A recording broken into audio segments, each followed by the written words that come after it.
环球小姐选美大赛已经举办超过70档，今年是头一摆取消年龄限制。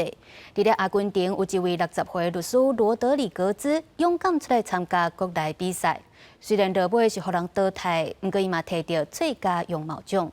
罗德里格兹表示，会当看到社会对水的观念已经转变。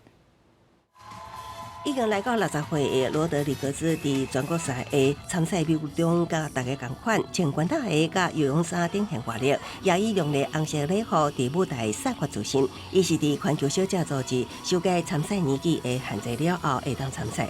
另外，也有一位40岁到37岁的美女参加这场选美大赛。有的参赛女性已经是做人母亲啊，这伫以前的选美大赛是无可能的。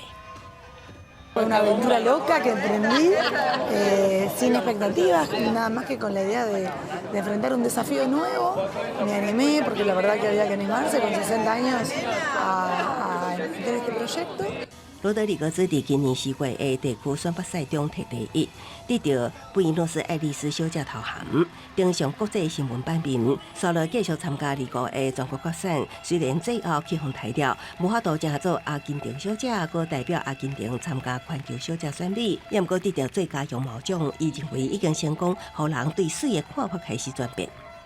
Son líderes en lo suyo y pueden inspirar a otras mujeres, así que creo que es algo muy bueno que 全球上大的选美大赛环球小姐高达超过70年，过去对参赛规则设下严格限制，不过随着时代改变，也一直调整到2023年，参赛选手年纪限制伫18到28岁之间。